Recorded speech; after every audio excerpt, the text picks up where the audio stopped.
Shalom, apa kabar anak-anak yang diberkati Tuhan Yesus Kristus? Terus selalu doakan dan berharap kalian sehat dan tetap semangat dalam belajar. Nah, pelajaran yang keempat kita membahas tentang bacalah dan temukanlah. Nah, ini merupakan pertemuan yang kedua. Ya, silakan kalian simak video pembelajaran ini dengan sungguh-sungguh agar kalian dapat mengerti materi pelajaran keempat ini. Setelah itu ada tugas yang perlu kalian kerjakan. Itu saja yang Ibu sampaikan. Selamat belajar. Tuhan Yesus memberkati.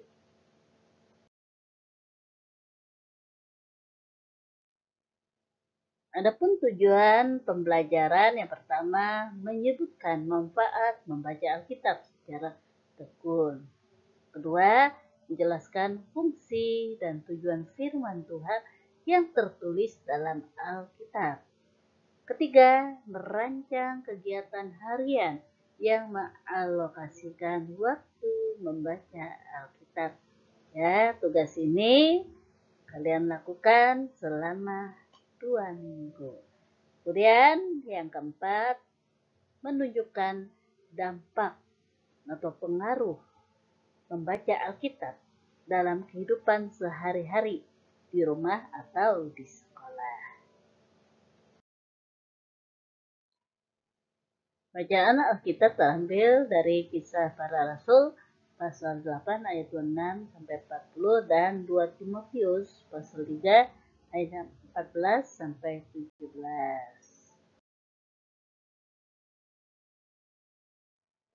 Sebelum kita mulai pembelajarannya, mari kita bersatu dalam doa.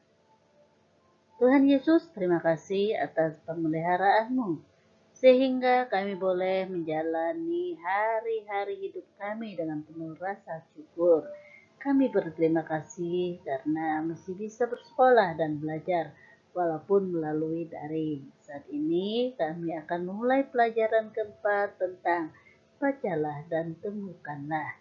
Sertai kami dan bimbinglah kami dalam Roh Kudus, agar kami dapat mengerti dan memahami pelajaran hari ini, serta dapat menerapkannya di dalam kehidupan kami hari lepas hari. Dalam nama Tuhan Yesus kami berdoa. Amin.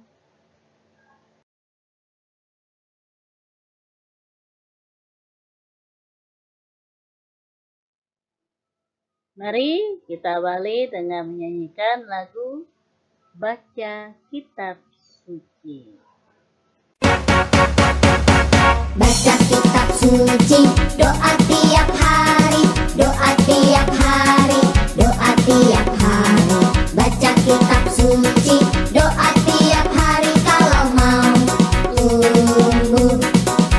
Kalau mau tumbuh, kalau mau tumbuh. Glory haleluya, baca kitab suci, doa tiap hari kalau mau tumbuh.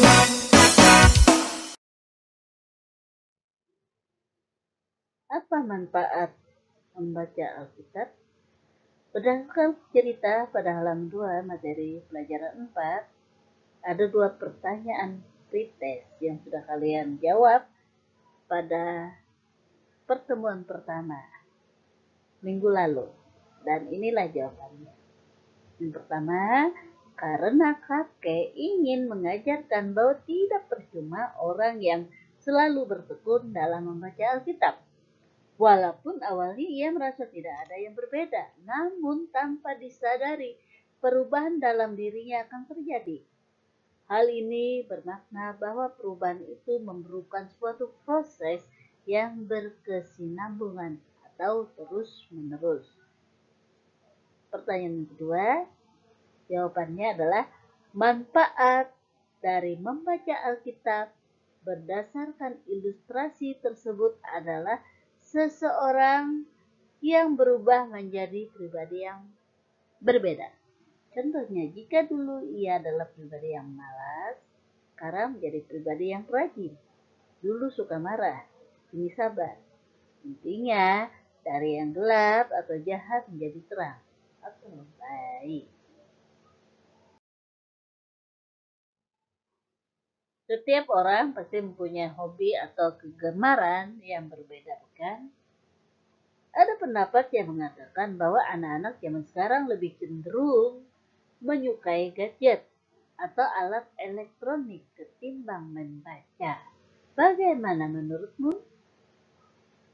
Ada banyak manfaat dari membaca, yaitu memiliki banyak pengetahuan. Karena itu ada ungkapan yang mengatakan buku adalah jendela dunia.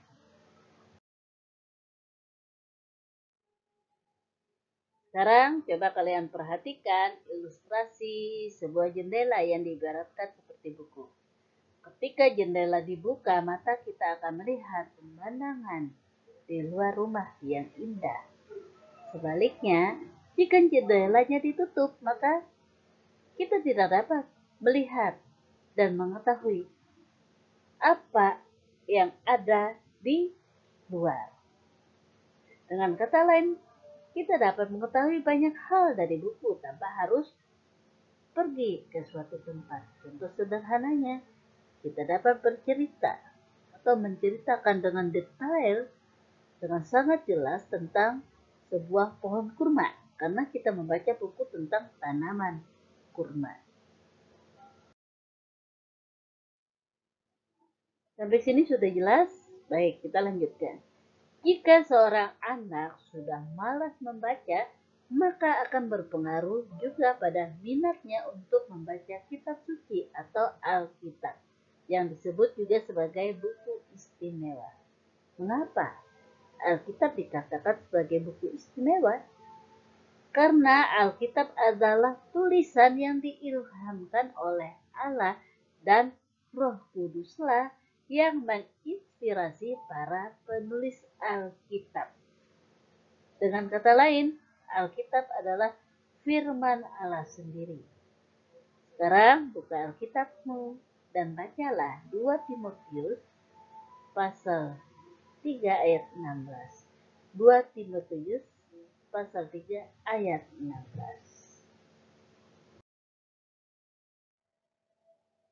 Nah, sekarang apa manfaat kita membaca Alkitab? Pertama, kita akan mengenal Allah yang menciptakan kita. Kemudian, yang kedua, kita juga akan mengenal Yesus Kristus yang telah mati dan bangkit untuk menebus dosa-dosa kita, serta menyelamatkan kita. Kemudian yang ketiga, kita dapat belajar hidup dalam kebenaran dan kasih seturut kehendak Tuhan Yesus. Dengan kata lain, Alkitab sangat bermanfaat bagi kita dalam pengenalan akan Allah dan sudah pasti pertumbuhan rohani kita. Sebagaimana syair lagu baca kitab suci, doa tiap hari kalau mau tumbuh. Artinya, jikalau menginginkan iman yang terus bertumbuh, maka kita harus tekun atau rajin berdoa dan membaca Alkitab.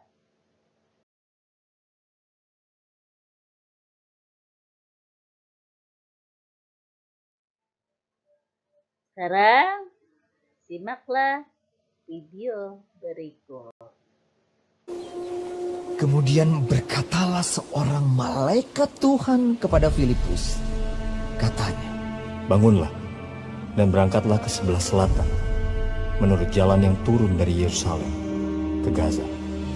jalan itu jalan yang sunyi.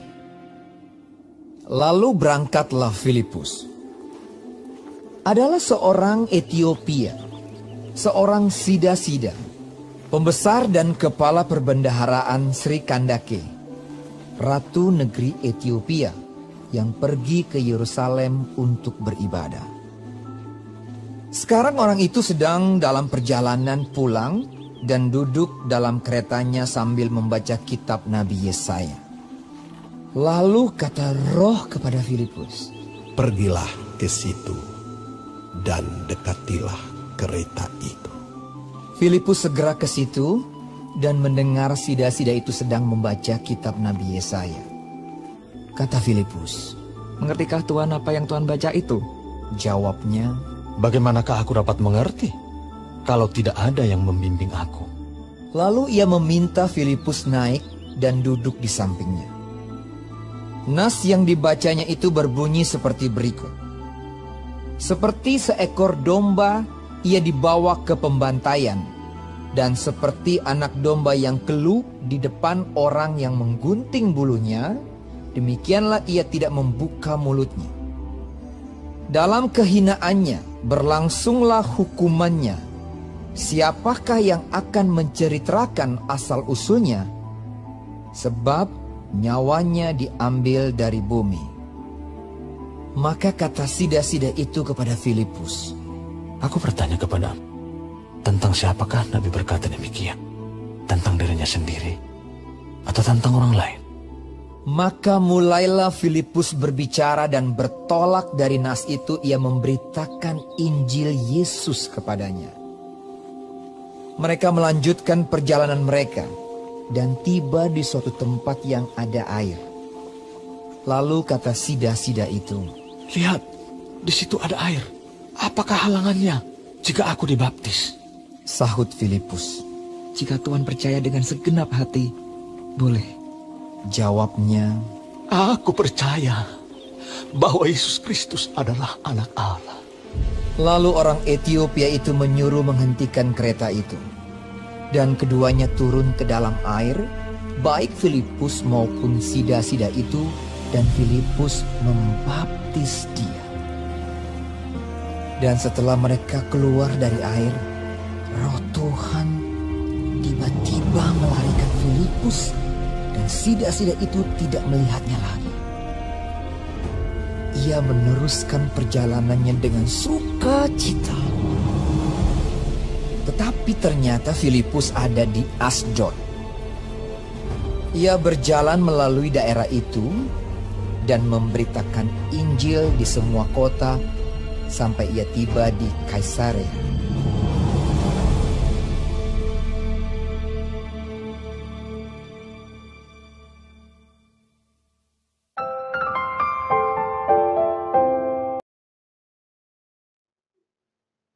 Setelah menyimak video sida-sida dari Ethiopia, apa yang terjadi dengan sida-sida itu? Setelah mendengar penjelasan Filipus, hal pertama yang terjadi dalam dirinya adalah ia menyerahkan dirinya untuk menerima dan percaya dengan segenap hati kepada Tuhan Yesus. Dan sebagai tandanya ia memberikan dirinya untuk dibaptis oleh Filipus, ya, Kisah Rasul 8 ya, ayat 37 sampai 38. Kemudian yang kedua, hidupnya penuh sukacita karena Roh Kudus diam di dalam dirinya. Hal ini diceritakan ia meneruskan perjalanannya dengan sukacita. Ya, kalian dapat baca Kisah Rasul 8 ayat 39b.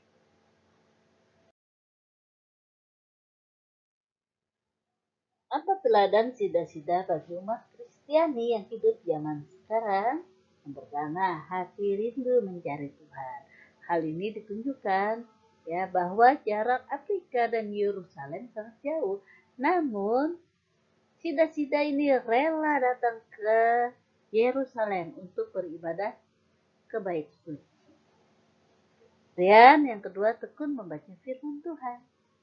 Meskipun ia seorang pejabat tinggi, ia tetap memiliki waktu atau menyediakan waktu untuk membaca firman Tuhan. Yang ketiga, rendah hati. Sida-sida tidak malu mengakui jika ia tidak mengerti dan ia mau bertanya kepada Filipus.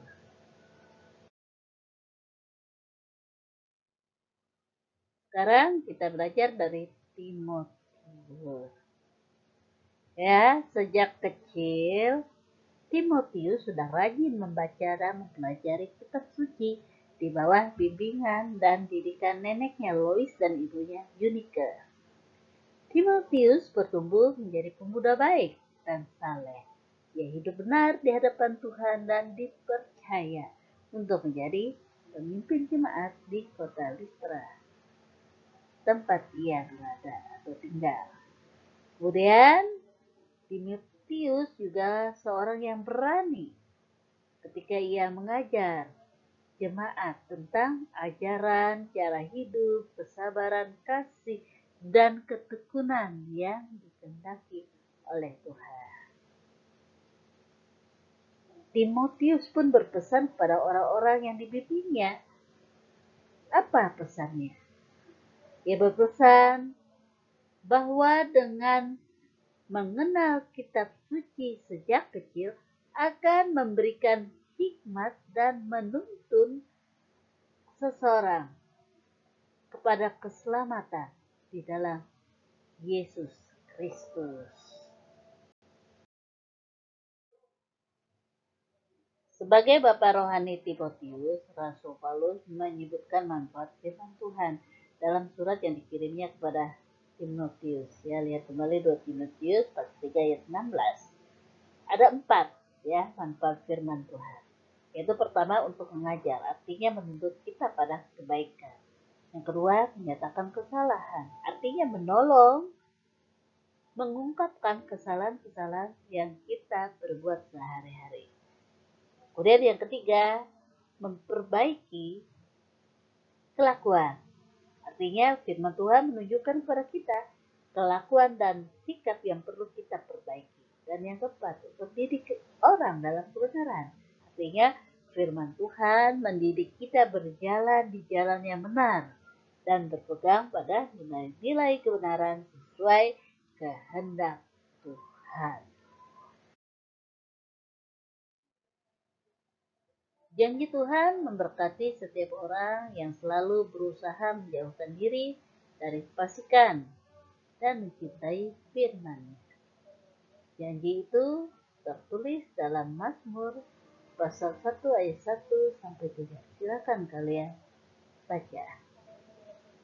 Oleh karena itu, mulai sekarang rajinlah membaca dan mempelajari Alkitab, sehingga ya kamu akan mendapatkan manfaatnya. Apa saja manfaatnya? Pertama, menunjukkan kasih yang terus bertumbuh pada Alkitab. Kemudian yang kedua, memahami bagaimana kebenaran Alkitab diterapkan dalam kehidupan sehari-hari. Ketiga, memahami keaslian Alkitab, termasuk bagaimana proses panjang penyusunan Alkitab. Yang keempat, memahami isi, kebiasaan atau adat, sejarah, dan geografi dari Alkitab. Dan yang kelima, hidup terinspirasi oleh nilai-nilai kebaikan yang digambarkan Alkitab dan mau berkomitmen memberlakukan firman Tuhan dalam kehidupan sehari-hari.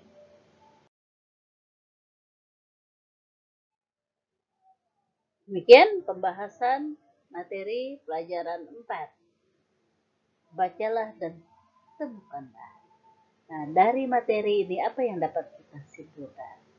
Yang pertama, hobi membaca sangat bermanfaat karena dengan membaca akan menjadikan seseorang pintar dan memiliki wawasan luas.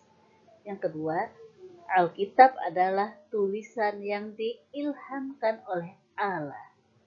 Roh Kuduslah yang menginspirasi para penulis Alkitab. Karena itulah Alkitab menjadi buku yang sangat istimewa dan tak ternilai harganya.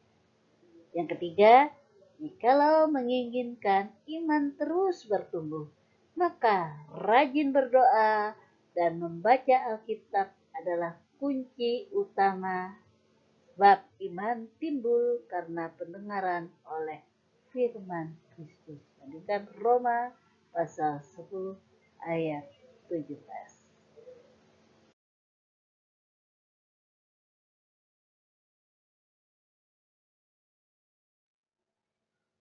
Sebelum kita akhiri dalam doa, mari kita bernyanyi Kidung Ceria 136 ya, atau Kidung Jemaat 51, Kitab Suci Harta.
Mari kita bersatu dalam doa.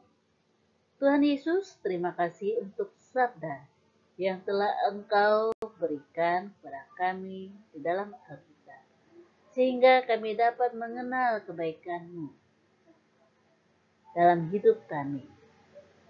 Berilah kami semangat dan rasa gembira untuk membaca Alkitab setiap hari, agar iman kami terus bertumbuh semakin teguh dan kami semakin tahu untuk melakukan perbuatan yang baik dan benar seturut kehendak-Mu dalam kehidupan kami hari lepas hari. Dalam nama Tuhan Yesus, Juru Selamat kami berdoa. Amin.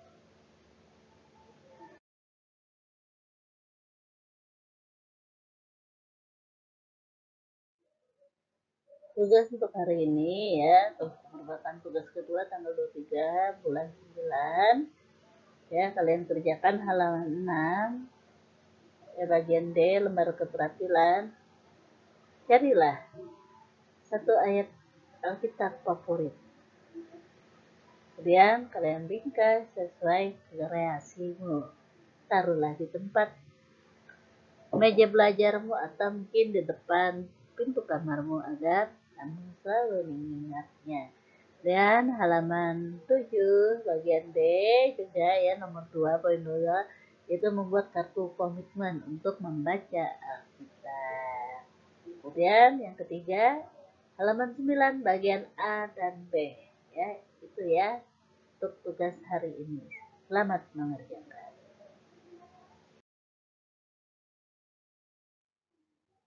Untuk Rabu depan tanggal 30 September 2020 ya, adalah tugas ketiga.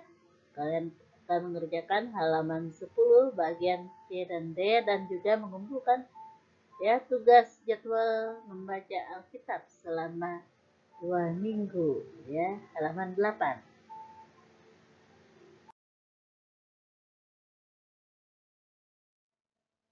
Sampai jumpa lagi pada kesempatan yang akan datang. Salam sehat, tetap semangat. Terima kasih atas perhatiannya. Dan Yesus memberkati. Dadah.